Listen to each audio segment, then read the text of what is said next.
Now, superannuation, compulsory superannuation, is supposed to give you some comfort. More than 10% of your wages are taken out of our control. It's our money forced out of our hands. And unless we redirect it, our money usually goes into the big industry super funds, whose prime and I believe singular responsibility should be to invest that money as wisely as possible to deliver the best returns for our retirement savings. But as you know, the unions have a big say in the management of these funds, and with their Labor mates, there's been a focus in the past on funding so-called ethical and nation-building investments. In other words, funding renewable energy and other infrastructure projects that help the government's goals and don't necessarily deliver the best returns for members. Well, fresh from his failure on the inflation numbers yesterday, Treasurer Jim Chalmers last night foreshadowed new plans to change the rules that govern super, to get the super funds investing in the areas where his policies so far have failed to deliver the private investments we need. The goal is to refine and strengthen the performance test to make sure that it isn't creating unnecessary obstacles to investment, particularly in key areas like housing and energy. It's about better aligning and unlocking investment that also boosts productivity, while maintaining a robust test and a primary focus on member returns. Unbelievable. He's talking about using our super funds to deliver what he needs to fulfil his plans for the economy, not to mention his political agenda. Not content with wasting our tax dollars and borrowing $1 trillion of government debt that our taxes will need to repay, he now wants to get his hands on our super as well. Be afraid. Be very afraid. And sure enough, today, before you could say, hang on a second, it's my money, the aged care minister was out there too, suggesting the super funds could invest in the aged care facilities that neither the government or the private sector are keeping up with. Well, hang on. It is our money.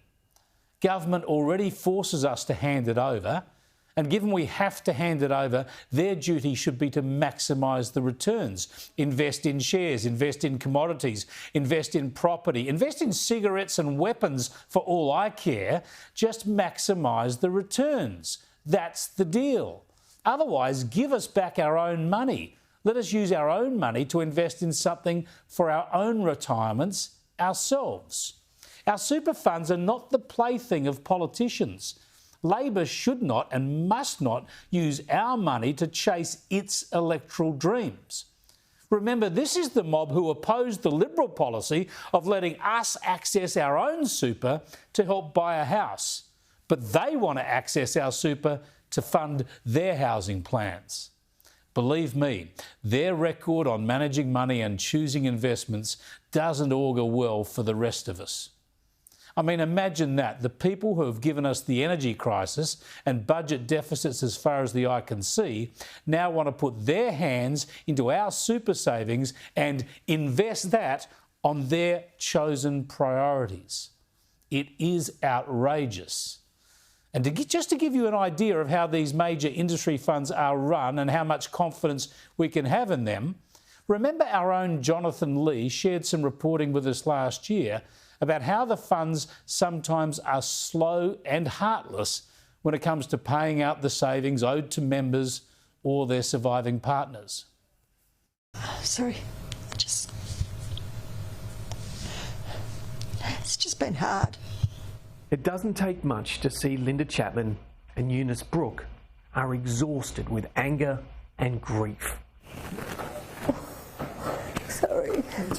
It does. It wears you down. It wears you down. You can't function all this. Both husbands passed away before Christmas. The men had set up accounts with Australian Super and named their wives as the beneficiaries of those accounts. But the process of retrieving the money has left the women with the firm belief that Australian Super strings along grieving widows like them to draw fees and maximise company profits. Yeah, shocking cases there involving Australian Super.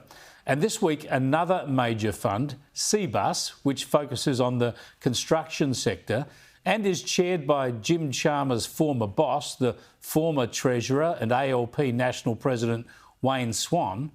Well, CBUS is in the news now. It's been forced to pay $23 million in penalties for failing to pay out their superannuation benefits in a timely fashion to people at times of great difficulty. Yeah, apart from the fine, CBUS has to pay $32 million in compensation to those people who have suffered financial and other harm thanks to the super fund's conduct. Labor should be putting pressure on the super funds to do their day job properly, to make sure they run their businesses properly for the benefit of their members. That should be their only priority, and clearly it's not always happening. But instead of doing that, Jim Chalmers and Labor are looking to treat your super savings as their investment slush fund. Be afraid. Be very afraid.